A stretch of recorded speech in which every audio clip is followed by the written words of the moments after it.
fucking Christ. Take 2. Hello, I'm Cass. This is Honeydew Me. I'm Emma. This is still Honeydew Me. Welcome. We talk about sex. We talk about banging. We talk about Relationships. peepees. We talk about peepees and hoo-hoos and Wawas. wawas and little nipples. And only the little ones.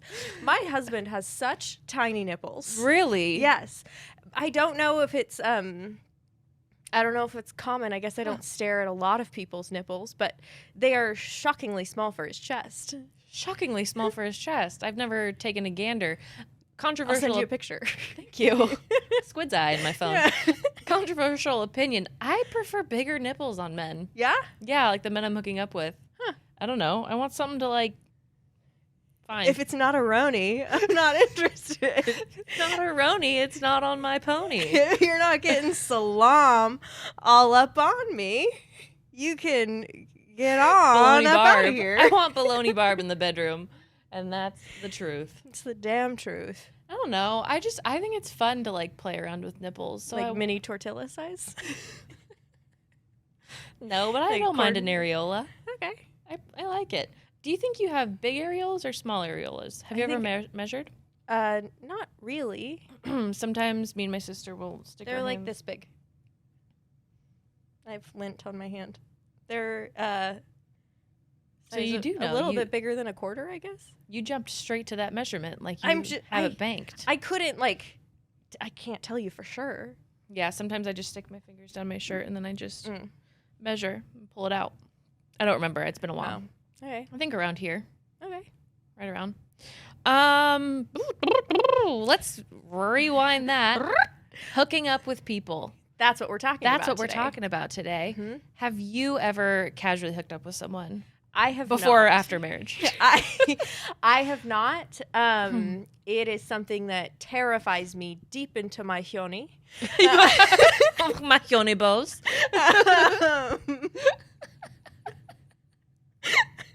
It is truly something I've wanted to do, thought I would do, never did. I don't know that I will now. Maybe if my husband and I ever open up our relationship. But truly, I think the biggest negative to opening up our relationship would be that I would have to hook up with people. Yeah. I think I would like it. Maybe this is no longer considered a hookup, but maybe after like the 7th time of being with the same person, then I start to feel comfortable. Got it. Okay. I am complicated. And not all people with vaginas are complicated. Me, I'm complicated. Do you mean pleasure-wise or emotionally? Everything. I mean everything. I mean all Dealer's of it. choice. You pick a card and it's true. It's complicated. You got it. What about you? Are you a hooker-upper? Not intentionally. Ah! I've been hooked up with. Not good. I was under preconceived notions that we Okay. were going farther than that. But no, I mean, there's been Like a few anal? people. Yeah, like I thought he was going to do a wraparound, you know? Wraparound. But no wraparounds Okay. happen. I feel like there's been a handful of people that I'm like, this is okay. We can just do this and back it out, you know? Beep, beep, beep. If you don't back it up like a truck when you're done, You're it's not a doing it hookup. right. Mm-mm. It's absolutely not a hookup. Does it have to be any type of sex, or can like just making out with someone be a hookup? People always get really like touchy about what constitutes a hookup. Well, those people can get fucked. Yeah. I think. Just kidding. Everybody's entitled to their own opinion, is what I think. I had to wet my whistle. Excuse me. Pardon. I would consider a makeout a hookup. Yeah. I am quite sensitive, though. So honestly, I think somebody could peck me on the nose, and I might be like, "We hooked up last night." We went to third. Ugh. I took third base home with me. I'm sure we've talked about bases, but what do you consider the bases again? I consider first kissing. Second is all hands and fingies. Okay. Third is Even all, butt? Yeah. Okay. Even if it's going A up your thumb in the butt. butt. Yep, thumb in the Second butt. base? That's an appendage and it's going somewhere. Okay. Well, like a digit. Yeah. A digit, an appendage. That's third. That's third. No, third would be all types of oral. Okay. And then I would consider, it's kind of hard because home for me would be penetrative, but that doesn't necessarily constitute other people's home base. So maybe home base is oral for other people. But to me, Emma's base's home is penetrative sex. Okay. Mm-hmm. Very. What about you? Interesting. For me, first base would be kissing. For Yeah. me, second base, I've always heard of it as chesticles. As that was a word I just used, but breasts. That was my word, TM. Boobies. So just touching your breasts? So I second guess you base could touch only. theirs. Yeah. Okay, that's true. But I'm saying, are you in reference to yourself? Yeah. Okay. So I always this is, heard of that as second base. Okay. Third base, hand stuff. And then I never got to fourth. I still haven't got to fourth because that's a sin. That is It's truly a sin. I sin. need to be 5 years into marriage. And ready to have children, honestly. Yeah. Got it. Yeah. I think everyone's bases are a little different depending Mm-hmm. upon what's your whistle. For me, oral is on a higher level than penetration. Mm. I don't know why. I've just always considered it a lot more intimate. I've had oral sex with a lot more people than I've just had penetrative sex. That just with. means you're a whore. That means you're a filthy, filthy slut, which Yeah. is one of my New Year's resolutions. Yeah, so To be a bigger slut. amazing. So I'm so proud of you. 1 month in, and you are balls deep in I'm that something. resolution. Yeah. In that resi. Titties deep in that resi. Yeah. No, I'm excited to learn more. Oh, I thought there was something on our wall. I'm excited to learn more about hooking up because I would like to engage in hookups, like whether that's one time or a handful of times. Thousands. I mean, like with the same person. I'm going to ask you your ideal situation because we like to set intentions around here. And you've been somebody who's set some dating intentions and then not followed through. You wanted to be a whore and then you didn't. And I found a relationship. And so this year we're trying really hard for the whore. for the whore. We're going for the whore. Whoring for it, yeah. How many people could you see yourself hooking up with at the same time? Not in one occasion, but like I'm not in one venue. one chapter of your life. So there was a time in college that I'm proud of where I dated 4 people at once, and I enjoyed that chapter of my life. Yeah. I would say if I'm in a chapter of having fun and like whatever, like 3 or 4, Okay. I think I could juggle that many. Let's see. Give me 1 second. Give me my Go on in. oranges. How many digits? Yeah, I think I could see myself doing like 3 or 4 spread out, you know. We have dinner ones, we have dessert ones. My grandma told me that when she was dating, before she met my grandpa, she used to just like hop around. She'd start early so that she ended with dinner, but Yeah. that she would get all of her dates in Let's go, Grandma. one day so that she could get a Coke and then lunch and then, you know, Like a snack bump, and or- then dinner. So she could get a little Coke. so she could get a She little starts her day Coke. with Coke. No, but she would just like time them so that she just had a meal all day. That's the way to do it, and I want that for you. And My I other want grandma used to your go to the docks. leftovers. Oh, okay. I don't know. We do have docks here, but Yeah. I probably won't go to the docks Don't go to the docks. or the ducks. Well, I mean, if you want somebody who feeds ducks, that's a kind human. They're nice. I want ducks. I've decided that one of my goals is runner ducks. They're quite hardy. They're the ones that stand up really tall. That's a swan No. or a goose. They're ducks that they stand on their 2 feet and they are like long. All ducks have 2 feet. Okay, fuck off.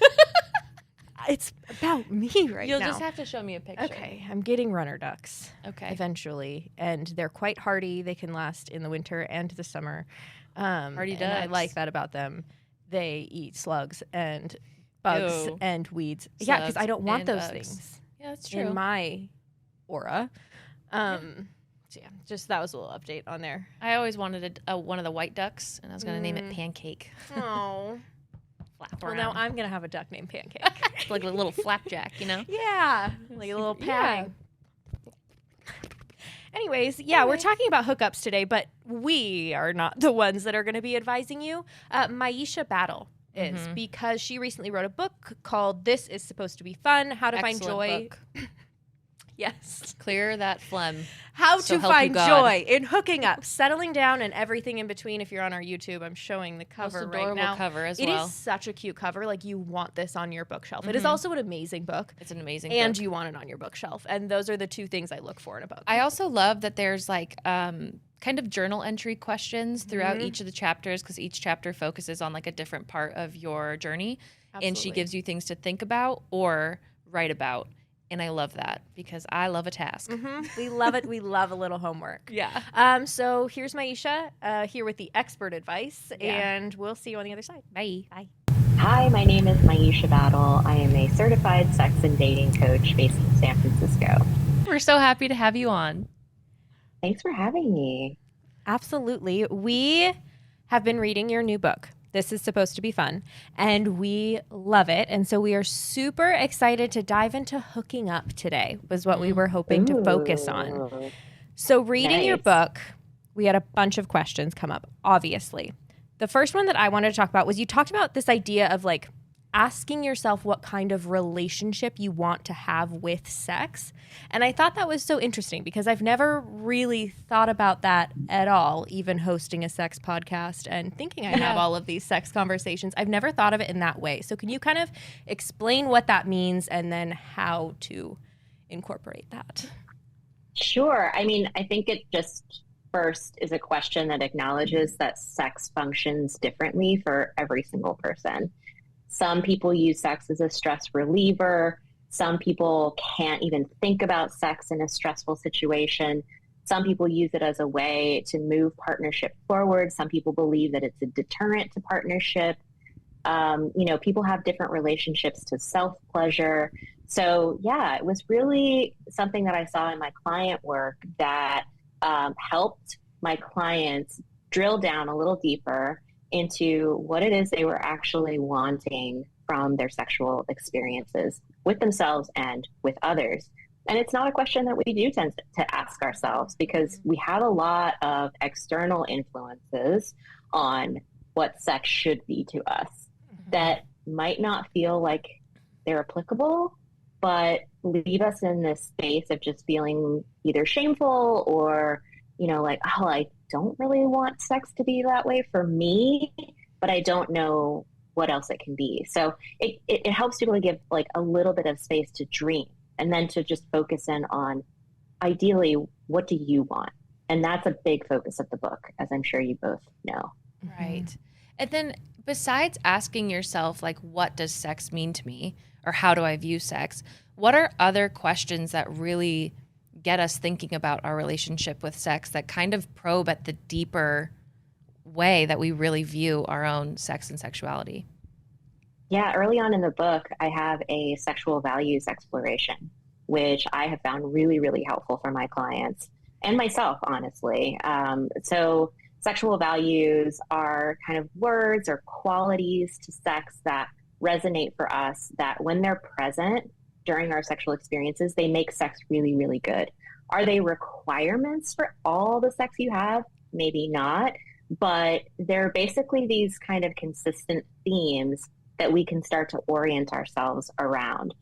One is kink. So for kinky people, knowing that kinky sex is something that they value, and when it's present, it makes sex good for them. I think that's a really good way of framing that instead of being like, I'm kinky, I'm other, I have to find like the other freaks, quote unquote, that I can have sex with. It's like, no, it's a really important value that you hold.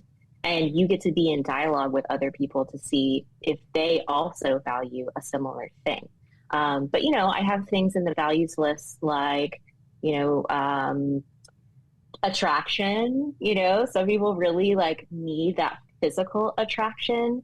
Some people are more cerebral and that's not as important to them. So those are the kinds of questions that I think are good to ask as well. What are my sexual values? And maybe even how have they played out in past relationships? Have I always acted in accordance with my values? Or are there past relationships that didn't align with my values? And that can be really eliminating as well, because sometimes we think people are not right for us, or we have breakups that are really painful.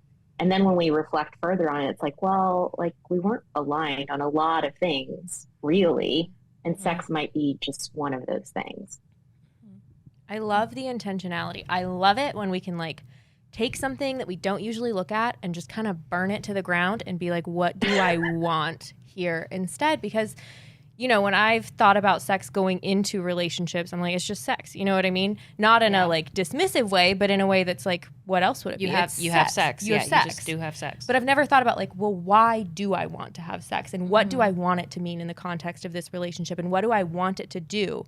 Is it like really just to have fun and I just want to feel that pleasure, or do I want it to take my relationship somewhere deeper? And I think that can also then dictate what we want to happen during a sexual encounter. Oh, I love it. When I was going through your checklist, I had like 14 and your instructions were to narrow it down to like 7. But I love that your outline of it was saying like these are now the words you can use to help better your sexual communication with new partners. Because every time I've thought about having like a sexual communication with a partner about like what we like, it's been just like, I'm comfortable with this topic. Aren't you? Like, I'm going to be super cool about this. I have a sex podcast. Bleh. And then, but it's actually like, no, I'm interested in XYZ in my sex life. This is what I'm looking for. This what brings value to these encounters. So it just kind of like put more dynamic to those conversations that we could start having, which I loved. It's really, really helpful for sexual communication. And I'm a big proponent of sexual communication. I don't think we talk enough about sex. Yeah. And, you know, even in a world where there are now a ton of sex podcasts, there's a lot of people listening, but not a lot of people talking, you know, in their bedrooms or wherever the sex is that they happen to be having, because it's hard and because we're not taught how to do it and because a lot of us just don't have the words. So the sexual values piece, to your point, Emma, was, you know, to help people get those words, to feel empowered. Like, I can have this conversation. I can say the tough thing. And hopefully that will like level the playing field between those of us who have more of a facility talking about sex and those people who really just don't, you know, for whatever reason, they don't host sex podcasts. Yeah. Even me, it's still hard to say I love compassionate sex. That's still hard. That's still a struggle. So that's absolutely correct. It's nice to have the words. So I am recently single. It's fun. It's an adventure. And I've been realizing for myself that I don't have any interest in virtual people. My attractions do not come from seeing profiles online. So just app dating isn't my thing. It's never really gonna be my thing, I don't think. So is there a way to initiate hookups and initiate meeting people? I know the old fashioned way, but are there easier ways to meet people and casually date that are outside of apps?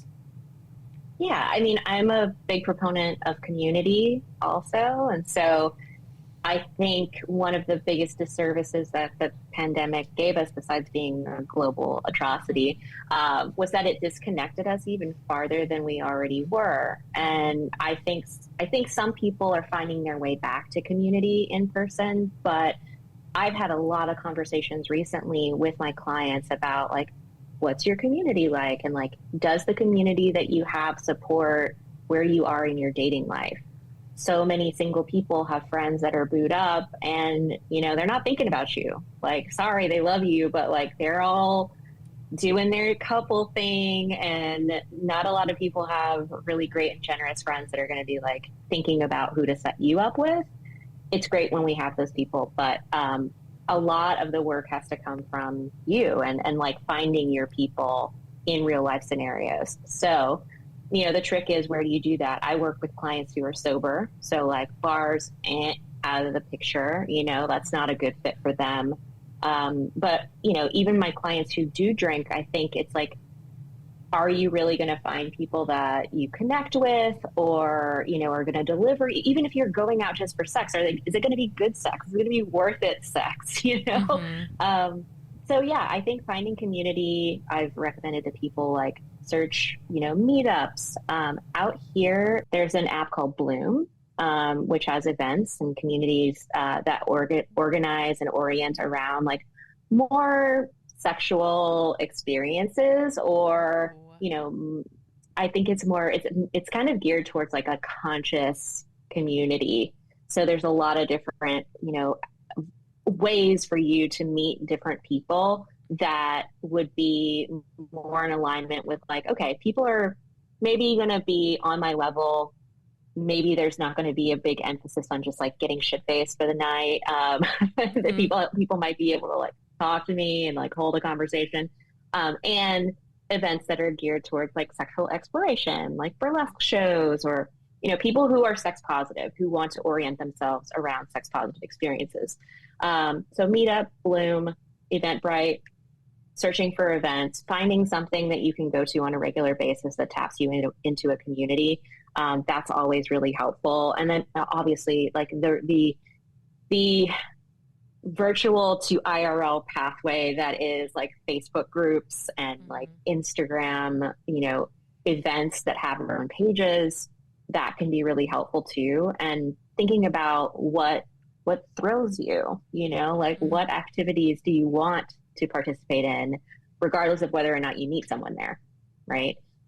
So yeah, there's just a ton of examples I can give. I mean, I've definitely referred clients to like women of color creative communities, and it's like, that's just to give you a community, and then potentially people meet, make friends, have parties, host dinners, bring friends, and there will be this kind of natural outcropping of potential people you can date. The other thing I don't love about bar dating, and this has just been the case since time immemorial, but you don't know who's single. You don't know who's out with their friends and who's available or not. So it requires a little bit more digging and a lot more fortitude to just kind of get rejected in the moment and then bounce back immediately and try again. Some people just don't have that. I certainly didn't. I don't. But my extroverted clients kind of love that. So if that feels like you too, then go for it. Yeah, that would take some damn courage. And when you were talking about find interest, you gave such a beautiful one. And in my head, I was like, archery. I just want to shoot some arrows. Find yourself an archer. Wouldn't that be beautiful? I want an update on that. I sure will. I'll get into it. Yeah. Keep everyone in the loop. I would love to know your thoughts on chemistry. So sexual chemistry, all of that, because I think, when you first meet someone, we're told that you should have chemistry and you should have these certain types of feelings. And at the same time, me, as the type of person that I am, I'm holding all of those things that we were talking about earlier, like the sexual values. If I'm trying to meet someone, I'm thinking about all of those things at the same time, but also trying to go for chemistry and also being like, okay, gotta remember my values. How do you balance all of that? And what should you be keeping in your mind when you are walking up to somebody at a party or a bar or at an event?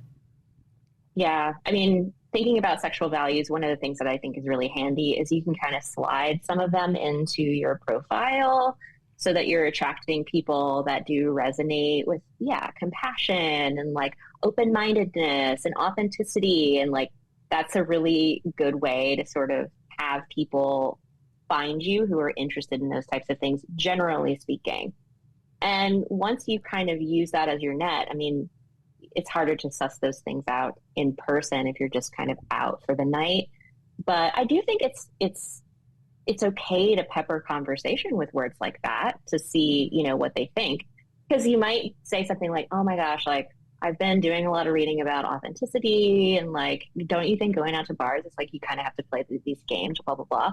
And a person who's interested in that type of thinking might be like, yes, totally. I get that. It's so hard, but I'm so excited to be able to be out and be my authentic self. And you might meet, someone who's going to give you a deep eye roll when you say something like that. You know what I mean? You can start to gauge how someone would align with your values just in those kinds of casual ways, through conversation, through peppering your profile with these words to see who latches on to what.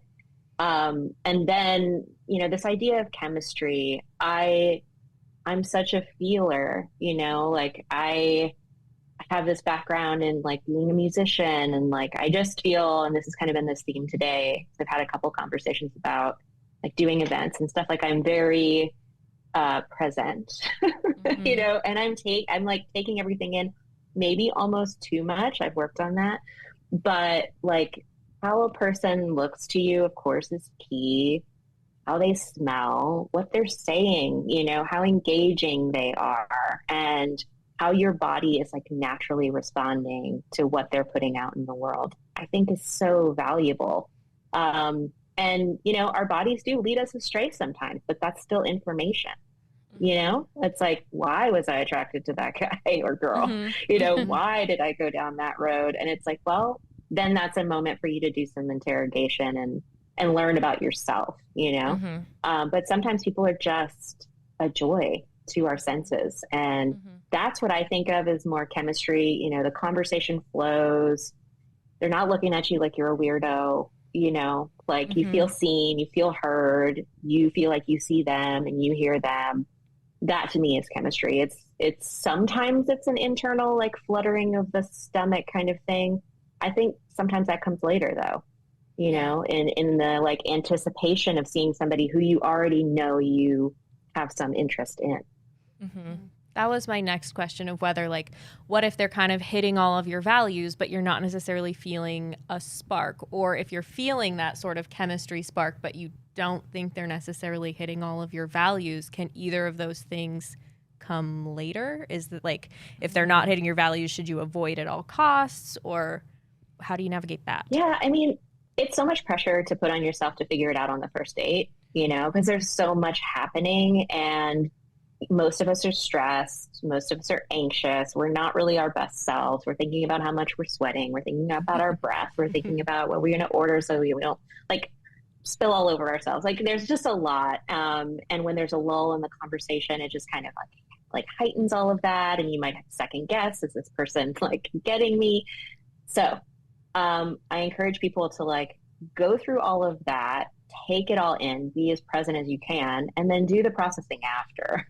You know, and in the end, in the processing, if you're like, that was fun, I want to do it again, I want to see this person, that's a really good sign. And if it's like, I don't know, there's just something that was off, or I didn't feel like I was connecting to them, or in hindsight, I was asking them all the questions and they didn't ask me any, you know, hindsight is really good. And, you know, keeping a dating journal can be really helpful for just sort of like jotting down things after each date. Cause like our nervous systems are really hijacked in those high stress situations, and we're not able to take everything all in at once. And to your point of like, are there people who like spark something in us who maybe don't align with our values? Absolutely. The values are like about you. They're helpful for like communicating what you want, but you at any point in time can say, I know I am acting against all of my values. Like, at least you know that you're doing it and it's intentional, as opposed to a lot of us who just go out and like do something that we're not fully proud of and then go afterwards like, I don't feel great about that. But at least you can be like, no, this person's like kind of not authentic, and I'm getting that from them, but they're just so hot and they seem into me, and I want this, you know, it's fine. That was my next question. I was like, because I've definitely been in situations where I'm like, you and we're not going to go far, but damn, are you hot? But I would like to go somewhere. I would like you to go somewhere in me. And yes. I also grapple though with a lot of like guilt when you're doing something like that that's just selfish for like sexual pleasure. So how should we regard those instances? Like, are we free to feel that where we don't want anything, you really don't align with me, but God, I want to do ya? Like, how do we work with that? Well, I think it's telling that you said that having sex just for your own pleasure is selfish or potentially selfish, because two people are involved at least, right? You know? And so there's something the other person is getting from the experience, hopefully too, you know? And I'm not just talking about orgasm. You don't know what people are bringing to the table. Right. So this person could be nursing a heartbreak. It just feels really good to have companionship. You could be this beautiful jewel that they get to look at all night, which is great. They might be really good in bed and love to share that with people, you know? So there's so much that I think we judge ourselves for like wanting something that seems on the surface to be frivolous, when we know that sexual connection is so much more than that. Even people that we have one night stands with, like, what stories do you tell people? You know, when like at the end of the day, you tell people the stories about the weird one night stands that you had and how it happened. And you might not even remember those people's names, but that story is valuable. It like says something about an experience that you had in life. And I think that that's important. And that person may be telling a similar story. Their version might be very different from yours. Who knows? But hopefully it's as pleasant and enjoyable as your version of it is. Right. That sounds like a good time to get into that question of what do I want my relationship with sex to be, or this sexual interaction to be, and maybe kind of trying to figure out or asking directly what they want as well. Yeah. When in doubt, ask. Yeah. Because I feel like that takes a lot of the pressure off of hookups and dating. You know, you can let your intentions shift from moment to moment and person to person. And like maybe this person is really fun for the next 10 hours. And maybe they're 10 not. hours. Well, like you go to dinner, you have sex, you sleep over. I thought you meant sex. I was like, wow. Oh, good God. That's 10 minutes. Are you kidding me? It's been out of the game for a while. It's 10 minutes. I don't have the stamina for it. The stamina. But I appreciate just validating the different points that you could be at, and that hooking up doesn't have to be in order to get to like a long-term relationship or a long-term partner. It can just be a moment and then you move on, which is what a hookup is, I think. Yeah. Sometimes. Yeah. And sometimes it's the beginning of a beautiful relationship. You never know.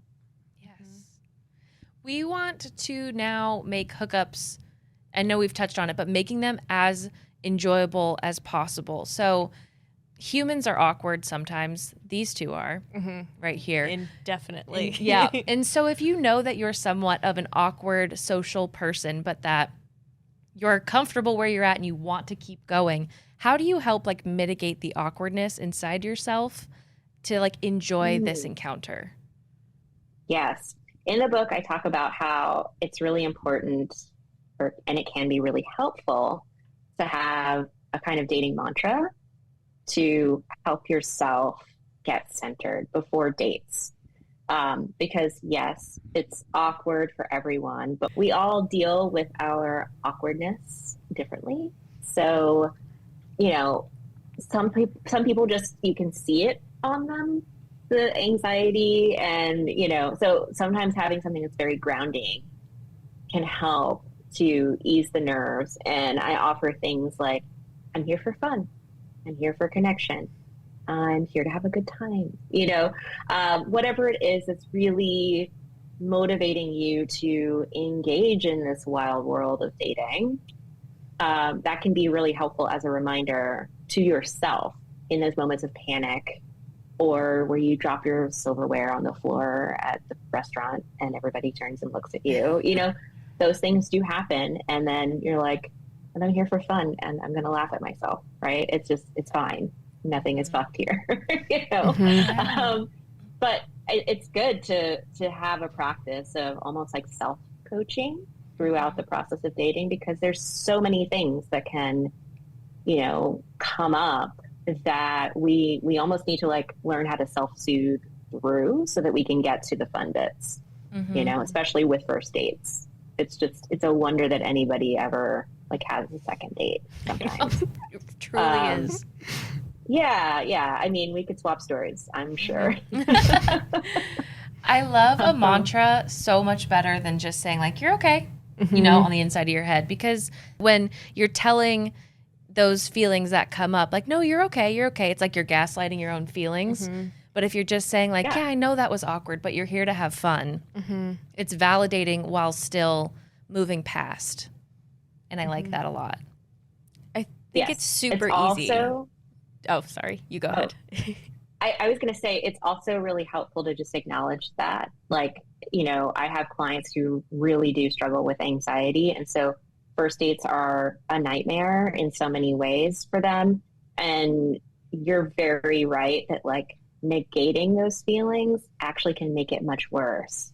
So I really encourage them to take a moment, take a beat, and just be like, oh, you know, even out loud, I'm really anxious right now. Or like, oh, you know, first dates, so nerve-wracking, right? You know, and sometimes that gives space for this person who's sitting across from you, who might seem calm as a cucumber to you, to say, yeah, I'm like losing my mind. You know, like I'm so nervous, right? Because you might not even necessarily pick up on certain things. And it could be a point of connection as opposed to something that keeps you really separate from the person and like dealing with your own stuff in your head and like getting more worked up. So yes, I'm a big fan of like, just name it and move on, because it can really help to get you to the other side, which is probably something that's a little bit more enjoyable than a panic spiral.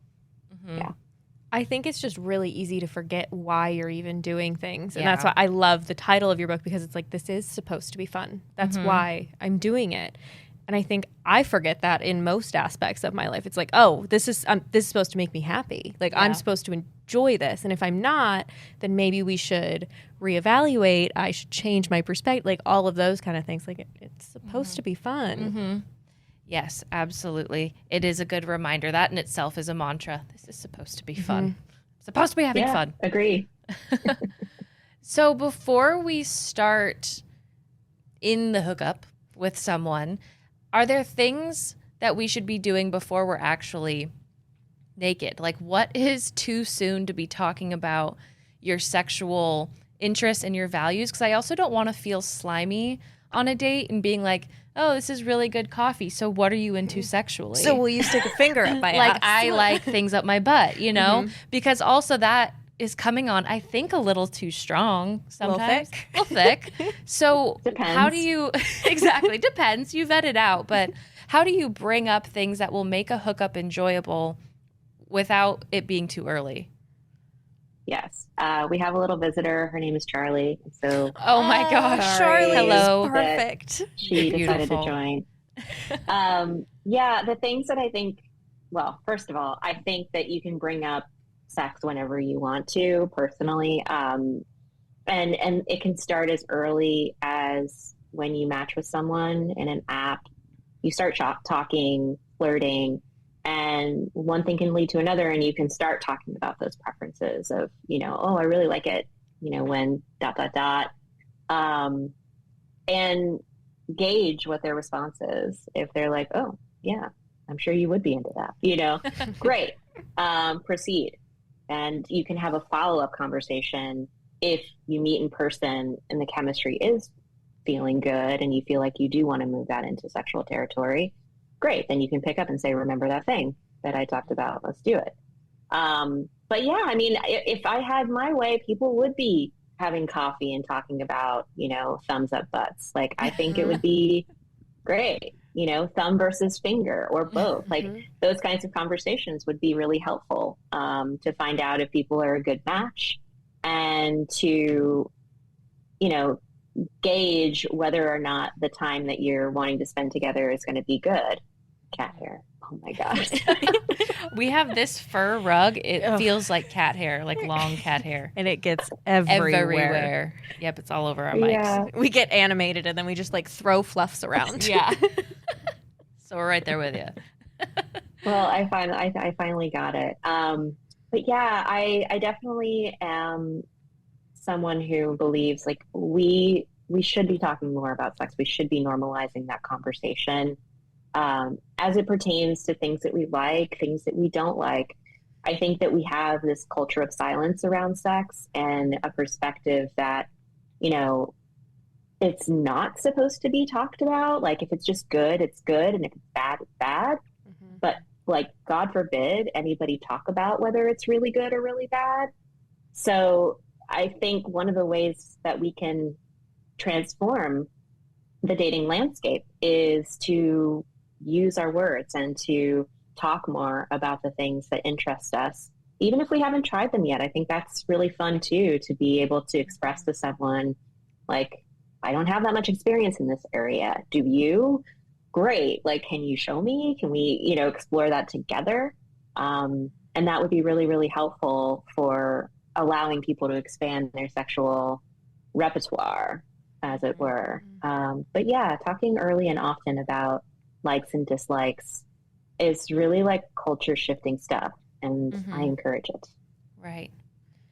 Another culture shifting thing for me, cast culture, is speaking up about what I want in the moment.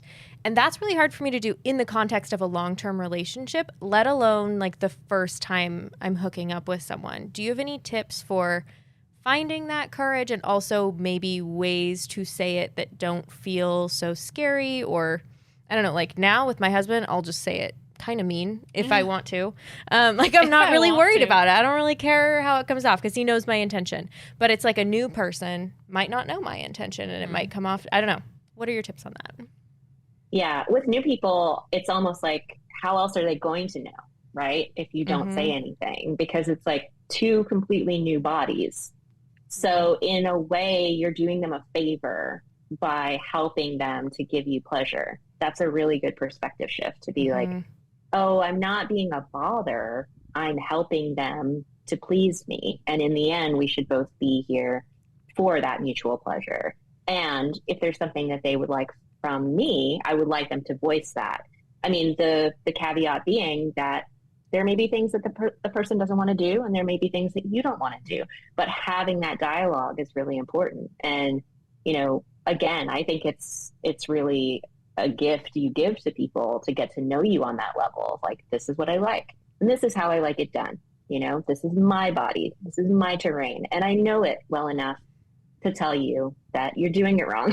You know? I would love for someone to start out by saying, I'm going to do you a favor. And I'm going to Little stop you right slower. there. Yeah. Little lower, little slower. I'm Proceed. going to do you a favor. I'm going to give you a gift. Yeah. But it's true. You know, how many times are we left guessing, like, is that really good? Yeah. Like, do they like all it? the It seemed time. like they liked it. I don't, Yeah. you know, it seemed like we both had fun, you know? Absolutely. So then on the other side of that, should we be asking for feedback? Oh God, that sounds awful. Like, I hate getting feedback from work. So I can only imagine if I'm naked and I just did some stuff and now I'm saying, how was it? So, but is that helpful? Like, should we be asking for feedback? Yeah. I think feedback is great. And the feedback might be like, that was amazing. You know, that's the thing about, you know, reviews is that you're always expecting the bad one. And then, you know, surprise, surprise, you're a great employee. And we can't even think about what life would be without you. Right. And so sometimes it's just like realizing that if there's no glaring problem, that you're probably doing fine. But I think like normalizing the feedback process can be really helpful. So sometimes I've heard sexologists use the like peek in the pit after sex of like, you know, one thing you really liked and something that, you know, maybe you didn't or could stand to be improved. And sometimes there's no pit, right? It's just like, I had a great time. That was super hot. I really loved X, Y, and Z that you did. Or, you know, I loved what I did to you. It seemed like you were having a good time. And it would be great feedback if the person who, you know, was on the receiving end of that is like, I liked that too. It's a real bummer if they're like, I love that you liked doing that. And it seemed like I was having a good time, but I was faking it. Right. So I would crawl in a You know. hole. I simply would turn into a puddle. Maybe have like an anonymous exit survey and maybe you Yeah. can read them in bulk and it won't feel as scary. Sure. Surely. I don't know. I could put it in my roommate's room and then Yeah. she can vet the bad ones and tell me nicely. You just have a box. You know what Yeah. I mean? Like a question box. Yeah. suggestion box. Yes, a suggestion box and a compliment box. And a compliment. There The you go. good stuff goes here. Okay. Yeah. I mean, I think that's great. Sounds terrifying, but sure. What are some ways that we could really take advantage of hookups? So are there things like we've heard from other people that like hookups actually could be the least like pressure of a situation because you might never see them again. So ask if they're interested in this or ask if they would be down to try this and really like let loose on your own wild adventure because you might never see them again. So fuck it. So are there other things that we could really be taking advantage of during hookups that would help us to grow? Yes. I think that something that is really telling is that a lot of my clients that are experiencing sexual difficulties with partners sometimes kind of revisit mentally hookups they had in the past. And that can give us really good information about what it is that they like and what kinds of qualities are missing in their current relationship. And I know that sounds maybe a little callous, but even working with couples, sometimes that information can be really, really helpful in moving the couple forward because there's just this like gap or disconnect in experience, and somebody else, for whatever reason, maybe because the sex was so carefree, maybe that is something that's missing in the current relationship, and that, experience or feeling of freedom just isn't there. And we can talk about like how to create that more throughout the relationship so that sex doesn't feel so pressure filled. So I refer in the book to, fuck buddies, sex buddies as the gift, because I've seen this time and time again where like my clients will be dating and they're just like, oh, like time and time again, I'm having like the worst sex. And then they'll meet this one person who is just like not a good candidate for a relationship they're just not, for whatever reason. But the sex is amazing. And then my clients are like learning so much. They're like, oh my gosh, we did this, we did that, we tried this. And now I know that I want to explore this more. Right. Which I think is, again, it's a gift. And so, yeah, that I've seen play out, in real time with clients who are single, and also as a person in a relationship looks back and goes, that was the best sex of my life. And I'm not quite sure why, but there's something about that I want to recreate, or I want to understand about myself. That could be really, really helpful. So I think that's one way that I think hookups can be really informative. Yeah. Mm-hmm. What do you think? Are there any lingering like one night stands that you think, man, that was some great sex and I could stand to recreate that in my future? Not with any one night stands, but I have had the experience of like, you're not my forever person, but damn, the sex is good.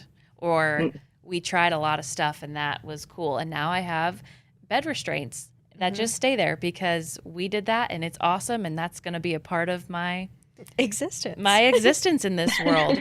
So I totally relate with that. And I've had a few gifts in my past. Yeah, I would definitely say that. Yeah.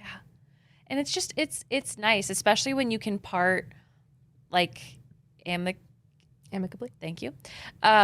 Because then you can just, for me, it's hard to look back and like really appreciate gifts if there was like some tension as we were leaving. So if we can just part as like, that was great. I don't think we're partners forever, but the sex was so good. And then that lets me kind of like relish in those moments and really validate the experiences that I had. So more gifts in 2023. I agree. I love that. And yes, I wish there were more amicable breakups.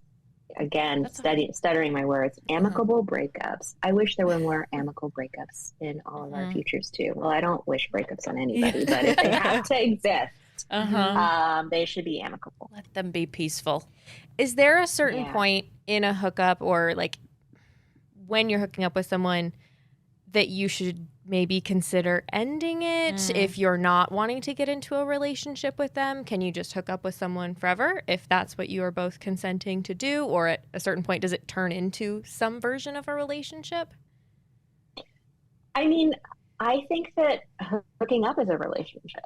It's two people relating to each other in a hyper specific context. But there are kind of like two sides to this hookup coin, where I think the rise of hookup culture gave us permission to experiment more freely in a non-committal way with sex. The downside of it, because we live in such a sex negative culture, is that we also like minimized those people, in those experiences. Like, well, they were just a hookup, or I don't really care about them because it was just a one night thing. And it's like, but like, why? If you both had a good time and it was consensual, and you had a very brief relationship with that person, sexual relationship. So I think where we could all stand to kind of shift our mindset is that, the people that we want to have sex with deserve respect. And it can be a one night thing. It can certainly be something that lasts a long time. I recently got interviewed on a podcast that was all about dating and relationships, and the person was a dating coach. And so we talked about, like, she was saying her perspective was, I try to coach people away from having these like fuck buddies. And I was like, no, they're a gift. Like, it can keep you going. Like, if you're like dating and you don't have that support, sometimes it makes the process even harder, with, the understanding that sometimes relationships do need to run their course and they're not working for both parties, or one person is wanting to make it into more of a relationship and the other person doesn't. And that's when, again, we have to use our words and have a conversation about that. But I think, if it serves the people involved, hookups could happen indefinitely. And there are definitely people that I've worked with who have like people in their lives who they just circle back to, There's like a person who is kind of consistently there for them in a sexual way. And it's helpful. It's really supportive, Being alone sucks. And then being alone and not having sex can suck even more, So yeah, it's a relationship. I'm going on record saying hookups are a relationship. Well, I think we're so scared, or people who are not interested in a commitment are so scared of the word relationship because it's deemed as this like commitment to one and only person. And, that's something you have to put a lot of effort into. But if you're wanting to have a successful hookup, you do have to put effort into communicating what you want and communicating that I won't see you. I'm not going to see you for a month or so because I have other things to do. And I'm a casual person. It's like you do have to put effort into this relationship. It's just different than being in a stereotypical relationship. And I'm someone 100%. That I feel like looks at people that way. And so, yes, people I hook up with, I'd hope I got that back as well, even if it was 1 or 2 nights that we spent together. So, yeah, relationships. Yeah. I like it. And that's why situationship has kind of come up, too, as a term that people like to use. It's like, I'm in between things, you're in between things. We're not quite, relationship material for each other, but it's working for right now. Yeah.